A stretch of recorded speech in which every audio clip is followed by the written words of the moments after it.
Well, hey y'all. So today we're going to talk about having an attitude of gratitude. We're going to talk about some shows that I watched over the weekend, and then we're going to talk about what we're having for Thanksgiving around here. So it's Thanksgiving week, and Thanksgiving week is probably the entire family, even the little girls, it's one of our favorite holidays. Everybody loves all the foods that we make, and they love the extra time that we get to spend with each other. And I love it because it's another reason to talk about being thankful and being grateful. I'm really kind of crazy about the concept of gratitude. I learned about having an attitude of gratitude probably 15 years ago, and trust me, back then I was okay with it. It was a stepping stone for me to kind of get to where I am today. And I know that you hear people talk all the time about, you know, just be grateful, just be thankful. It could be this bad, it could be that, so just be thankful. And a lot of times it just sounds hokey.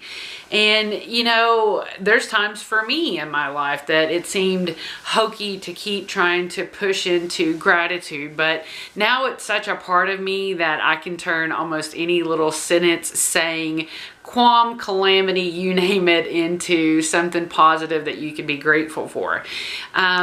And I've especially been drawn into this mode of thinking in the last 2 weeks since my birthday.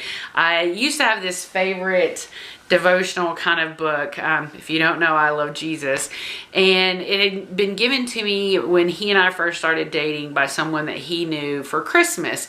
And it set beside the toilet for ever, and one day it drowned when the toilet overflowed. And do you know that my husband had a picture of that devotion in his book, in his phone, for like over a year? So on my birthday they got me another one, and so the name of it is Jesus Calling, and it's by Sarah Young. And so I kind of, like I said, started reading it around my birthday. And so all of the posts, if you will, the devotions, the daily thing that I read, all of them have to do with great reminders about being thankful and, you know, trying to keep ourselves out of our own heads and focused on the beauty. If that's all there is, if all there is around you that you can be grateful for is just the beauty of nature and the way things are in that manner. So I have really been basking in that and pushing more and more, even into the difficult situations in the past 2 weeks, of focusing on just being thankful. And you know, I'm always good at night as I'm going to sleep about going through all my gratitude points. But even in my day-to-day, I'm reminding myself that kind of staying in a constant state of thanking my belief system, that's God and Jesus, constantly being in that mode just keeps everything running really smoothly. And again, on the hokiness side of it, I know it sounds like, you know, just kind of wonkiness that could work for somebody, but you know what? I do know for a fact what it's like to get a loop of negative thoughts going in your head. I'm the grand poobah of it, okay? But I also know that that doesn't serve me, and it doesn't serve you either. It doesn't make the situation better.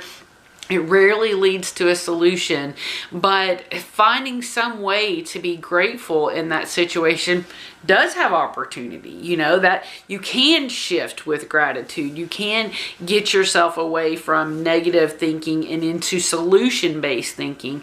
So you can't necessarily just start out doing that with all the biggest obstacles in your life. And so that's why I just really want to encourage you to look at the simple things around you, you know, whether it's your loved ones, and even if your loved ones drive you crazy, what are the little qualities about them that you do love and that you are grateful for? Like I said, beautiful things in nature. Maybe it's having a good meal or someone to share a meal with in this holiday season. But I just really want to encourage you, for every thought that takes you down that meandering road of negativity, try and give yourself one thought back that is of gratitude in some way. So I am going to run through just real quick the things that I spend my time being most grateful for. And then first of all, that's for having a Savior that has never let me down and never forsaken me. I'm definitely thankful for that. And I'm abundantly grateful and thankful for my wonderful, beautiful, loving, kind, and generous husband. I'm so grateful to be a mother. I'm so grateful that my children and my husband and my health are well. I'm grateful to have my mother around and that her health is constantly improving. I'm grateful to have a beautiful home, that we have plenty of space to love each other and love each other.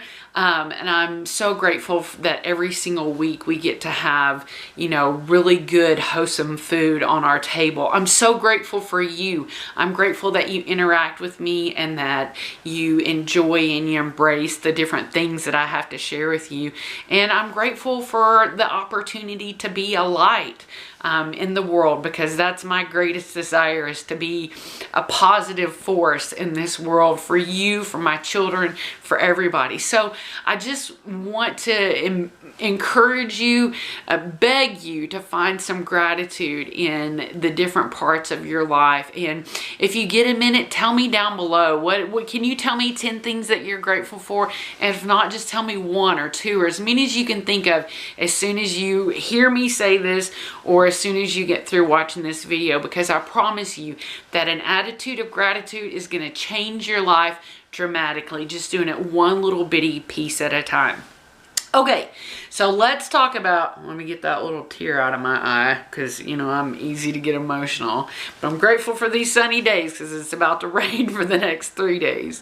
So, what I watched this weekend. Now, part of this I was actually already watching last week when I did my video, but I knew I was going to finish it up, so I figured I would save it for this week, and that's The Crown on Netflix. Now, you kind of know from my thing with Outlander that I love historical fiction, and there's just something about the royal family, and really all of the royal and imperial families in history I've just always had a fascination for them. And so, I mean, I even remember in the early 80s being a little girl and watching Princess Diana get married on TV. And that's probably where it initially hatched in me.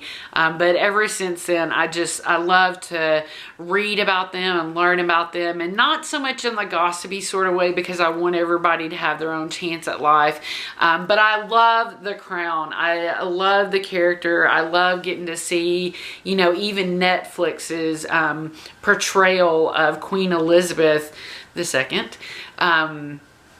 Their portrayal of her, and I think my heart goes out to them for how challenging life is, and how they've all just been pushed into something that really in today's modern times doesn't make a lot of sense to a lot of people, but it's their cross to bear forever, you know. And so it seems like there was a span of time between season 2 and season 3, but I binged out all of season 3, and I'm grateful. It was wonderful. They've had kind of a character shift, which is awesome, because Tobias Menzies from Outlander is actually the Duke of Edinburgh. And so that's pretty cool, even though my husband can't stand to hear his voice at all, because it just makes him think of Jack Randall. I think only one time I kind of slipped in and watched the scene in, I think it's season 3, where it's A. Malcolm when Claire goes back to see Jamie, when she goes back to the future for the second time. And I just love that little reunion. I love all the little reunions in there, but that's otherwise about all that I watched of Outlander. I also kind of wedged in there this weird documentary about Bikram yoga. I've always been a fan of yoga. Definitely need to get back into it, so that when I get up out of chairs and stuff, it doesn't feel like I'm a million years old. But yeah, a really tough kind of to watch documentary about the person who developed Bikram yoga, who had a school here in the United States, all the different people that had experiences from that. So I don't know if you have any interest in that, but it's kind of weird and creepy because that guy is still like out in the world, like teaching his Bikram yoga. And so I'm not going to say too much about that because that person is out there. But that's, I like documentaries. So that's one that might pique your interest. And lastly, if there's anything that I enjoy so oddly enough, if there's anything that I enjoy more than historical fiction, it's cartel shows. So yeah, I'm watching another cartel show. It's I think it's called like the Queen of the South. And it's, you know, I can't even talk about that because I can't even explain why I'm into that, because I typically really do not like any type of violence, and I do not like any type of stuff like that. But for some reason, there's just something about it that will suck me in. It was the same thing with, what's his name? You know, the famous one from Colombia. I can't think of it right now. Pablo Escobar, that one, the whole thing on Netflix about him, I watched that whole thing too. So that's a weird, odd, maybe dirty secret about me, is that I also like cartel shows. Now let's talk about what we're having for Thanksgiving. So as you know, I gotta stop playing with what's in my hands down here. I'm a fidgeter from way back, okay? So being from the South, we have what I know are some different tastes for Thanksgiving. We spend a lot of, well, I was thinking about this today. I want to say we spent a lot of Thanksgivings at my Mimi's house, which was my dad's mom. But I know we also went to his dad's house and had Thanksgiving there, and some Thanksgivings in El Paso with my grandparents, but more so with our family in Arkansas. Now, my Mimi, at one point in my life, moved to Ohio, and we actually went to Ohio and had Thanksgiving with her, and that's when I found out that people do different stuff at Thanksgiving than what we do in the South, because she had some friends, and bless their sweethearts, they brought some really, what I thought, odd, just real odd, not ever am I gonna eat kind of dishes to Thanksgiving. And there's a lot of different names out there for what people like and enjoy. So I'm going to tell you what's on our Southern Thanksgiving menu. So at the top of the list is obviously the turkey. Now, a couple of, maybe two in the past, but for the last two Thanksgivings we've done it this way. So in the past we've gotten the full big turkey, but in the last two Thanksgivings I've gotten a breast, because I'm not a big fan of turkey. Kind of goes along with my chicken thing. I can eat a piece or two right when it comes out of the oven, but after that the taste, I just So we always have a ham also. So because of that, I don't really feel like we need a full turkey also. So months ago, I got a great deal on like a 7-pound turkey breast. So that's been in the freezer and it's ready to go. And it's really cool because it's actually one of those that you bake from frozen. So it's gonna, I don't have to worry about thawing it. It's gonna cook in a lot less time. I think it's by Jenny O, but if you're curious about that, let me know. And I'll tell you down below what the exact brand of it is. So then we've got our ham, we've got our turkey.